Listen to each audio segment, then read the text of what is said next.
na haitawezekana. Na wewe hapana tisha sisi.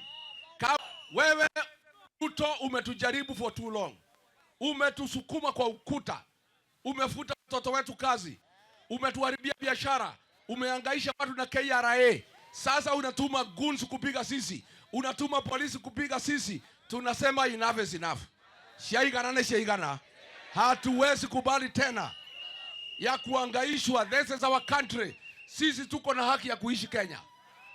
Na sisi ni jamii ambayo tunajivunia biashara. Tunajivunia bidii yetu. Hatutakubali William Ruto. Tulikuchagua wewe. Hatukuchagua wewe kutuhangaisha na kutumia sisi guns na polisi watupige. Umeua watu wawili pale Olokalau. Umefanya mama amekuwa mjane. Na sasa juu ya hiyo kuliko ukamata hiyo polisi wampiga transfer. And then huyu kijana yako anatisha sisi ati atatuhangaisha. Anangoja nini? Anangoja nini? Sisi tuko hapa. Sisi tuko hapa. Kama wewe ni mwanaume si ukamata Rigiji upeleke kwa sel. Wewe huyu kijana ya Ruto anaitwa Murkomen. Jana anaita ati vijana yetu Mungeki. Kwa sababu tumesema hakuna siku tutakubalia guns kuja hapa mlimani kusubua watu. Tumesema vijana wetu watalinda mikutano yetu. Watalinda makanisa yetu. Watalinda viongozi wao. Watalinda biashara zetu. Sasa wewe Kipchumba ulikuwa unatuma wahuni na polisi kuumiza watu hapa na kuharibu mali. Pale Olokalau tulikuonesha kivumbi. Vijana walijipanga wakapiga wahuni wakawatorosha.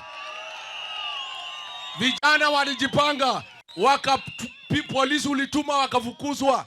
Ndio sasa unalia ati polisi watapigwa. Wacha nikwambie wewe Kipchumba, hapa mlimani kama wewe ni mwanaume, tuma guns leo uonane na watu ya Mlima Kenya. Na nikwambie hiyo maneno mmezoea ya kubadilika sisi majina. Ati unasema hii Wakikuyu ni Mungeki ndio muanze kuumiza vijana. Hao ni vijana ya jamii yetu. Na hao si Mungeki na hao si wahuni. Hao hapana watu criminals. These are our young people who have taken a firm stand to protect their community, to protect their leaders, to protect their churches, to protect their women, to protect what the community believes in. Vijana mbo, mutalinda mikutano, mutalinda makanisa yetu, mutalinda viongozi wetu, mutalinda biashara zetu. Wewe Kipchumba umesukuma sisi kwa ukuta. Na tumesema kama serikali hawezi linda sisi, tutajilinda kama jamii. We have a right for self-defense and we shall protect ourselves from goons and from police. Those young men you are calling Mungeki, shame on you. They are here to protect the community, to protect their businesses, to protect our churches, to protect our women. Kwa mwaka moja unatisha Rigiji. Utatuona. Tutashika wewe. Bona unangoja nini? Si unishike. Uonana na hii watu ya Mlima Kenya. Kama wewe ni mwanaume kamili, si ukuja unikamate. Mimi niko na jeshi sina. Vijana mko? Vijana mko? Mimi nataka kuambia jamii ya Wasomali tunawaheshimu nyinyi. Kama hatungekuwa na heshima na nyinyi, hatungechagua Hassan na kuwe mjumbe. Hatungechagua Amin Dede ya kuwe mbunge. Ali Kabati.